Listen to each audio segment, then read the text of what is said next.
নমস্কার বন্ধুরা, আপনারা হয়তো অনেক মাছেরই বাটার ফ্রাই খেয়েছেন, কিন্তু আজকে আমি করে দেখাবো সিলভার কাপ মাছের বাটার ফ্রাই। তার জন্য 4 পিস সিলভার কাপ মাছের পেটি নিয়ে নিয়েছি, আর কাঁটাগুলো টানলেই তো বেরিয়ে যায়, কাঁটাগুলোও বের করে দিয়েছি। তারপর ওতে লেবুর রস একটু, গোলমরিচ গুঁড়া অল্প আর নুন দিয়ে মাখিয়ে আধ ঘন্টা রেখে দিলাম। এই সময়ের মধ্যে করে নিলাম আরেকটা কাজ, চলুন দেখি কি করছি। এরপর মিক্সির বাটিটা নিয়ে নিয়েছি, তার মধ্যে দিয়ে দিলাম কয়েক কোয়া রসুন, দিলাম অল্প একটু আদা, দিলাম বেশ খানিকটা কাঁচা লঙ্কা, আর দিলাম ধনে পাতা দিয়ে একটা পেস্ট বানিয়ে নেব। এগুলো সব ভালোভাবে বেটে নিয়ে এলাম। এবার এটা সরিয়ে রেখে মাছটা নিয়ে এলাম। আধ ঘন্টা হয়ে গেছে, মাছটার উপরে এই বাটা মশলাটা দিয়ে আবার ম্যাগনেট করব।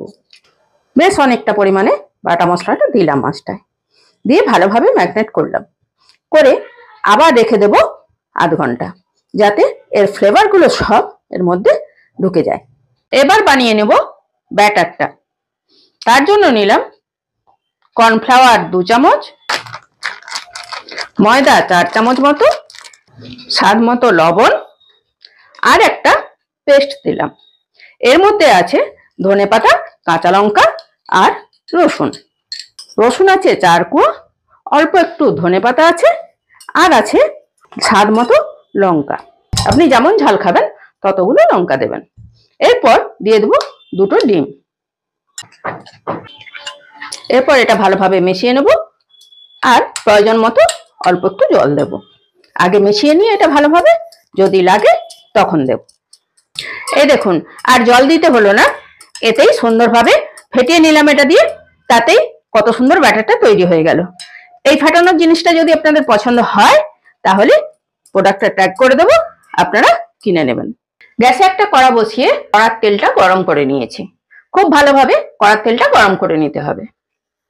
এরপর এই যে মাছগুলো ম্যাগনেট করে রেখেছিলাম, এগুলো একটা করে ব্যাটারে ডোবাবো আর কড়াই ছেড়ে দেব।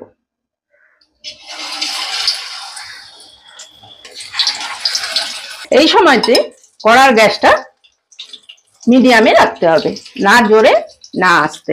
ডিম দেওয়ার ফলে এগুলো কেমন ফুলে ডাবল হয়ে গেছে দেখুন, এই ডিমটাই এগুলো ফুলতে সাহায্য করেছে।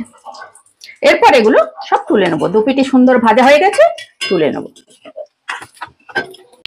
উপরে অল্প অল্প করে ধনেপাতা দিয়ে সাজিয়ে দিন, আর টমেটো সস বা ধনেপাতা চাটনির সঙ্গে এটা খান। ধনেপাতা চাটনির রেসিপি আমার চ্যানেলে দেওয়া আছে, আপনারা দেখে নিতে পারেন।